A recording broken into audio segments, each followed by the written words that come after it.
மக்கள் வணக்கம். மதுரையில் நேற்று ஒரு முருகபக்தர் பூர்ணச்சந்திரன் அப்படிங்கிறவர் சொல்லி திருப்பரங்குன்றம் மலையில் தீபம் ஏற்ற முடியல அப்படிங்கிற ஒரு மனவேதனையில் தன்னைத்தானே தீயை வைத்துக்கொண்டு உயிரை மாய்த்து கொண்டு இருக்கிறார். கண்டிப்பாக இது ஒரு வருந்தத்தக்க செய்தி.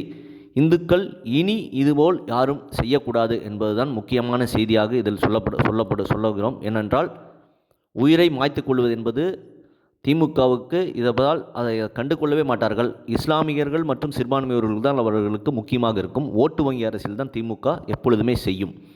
இதை பூர்ணச்சந்திரன் அவர்கள் தெளிவாக சொல்லியிருக்கிறார். ஒரு 40 வயது இளைஞர் தான், ஒரு மனைவி 2 குழந்தைகள் இருக்கிறார்கள்.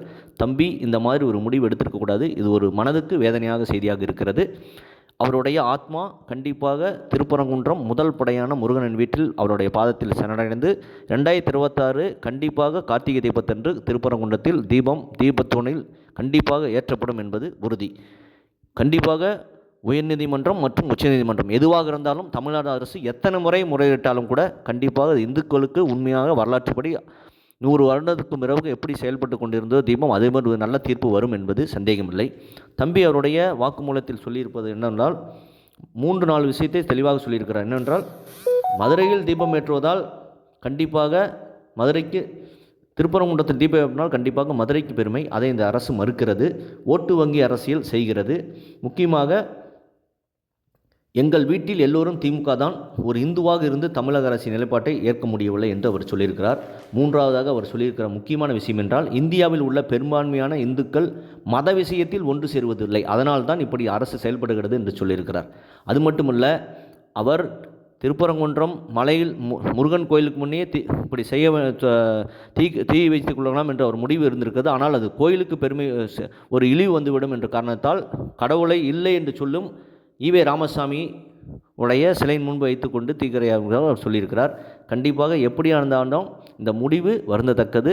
அவருடைய குடும்பம் நன்றாக இருக்க வேண்டும். இந்துக்கள் அனைவருமே அதற்காக பிரார்த்தனை செய்வோம்.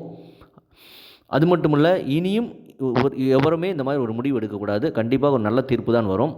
இந்துக்கள் சாதிகளை கடந்து கண்டிப்பாக இறைவனுக்காக இனியாவது ஒன்றுபடுங்கள். அப்பொழுதுதான் திமுகவுக்கு ஒரு பாடம் கிடைக்கும். 2026 தேர்தலில் பூர்ணச்சந்திரனுடைய ஆத்மா சாந்தி அடைய வேண்டும். அவருடைய இந்த தியாகத்துக்காக இந்துக்கள் அனைவருமே ஒன்றுபட்டு 2026 தேர்தலில் திமுகவை இந்த தமிழ்நாட்டை விட்டு விரட்டி அடிக்க வேண்டும். சாதியை மறந்து இந்துக்கள் இனியாவது ஒன்றுபடுங்கள். இதுதான் பூர்ணச்சந்திரன் அவருடைய தியாகத்துக்கு நாம் செய்யும் நன்றி கடனாக இருக்கும் என்பது எங்களுடைய செய்தியாக இருக்கிறது. 2026 தேர்தல் முக்கியமாக இந்துக்கள் அனைவருமே சாதியை மறந்து ஒன்றாக இருந்து ஒரு இறைவனின் ஒற்றுமைக்காக 2026 திமுகவை தோற்கடிக்க வேண்டும். 2026 கார்த்திகை தீபத்தன்று மதுரையில் தீபத்தையும் ஏற்ற வேண்டும். இதை பற்றி உங்கள் கருத்து என்பதை கமெண்ட் செய்யுங்க. சேனலை இப்படி சப்ஸ்கிரைப் பண்ணி. நன்றி, வணக்கம், ஜெயஹிந்த்.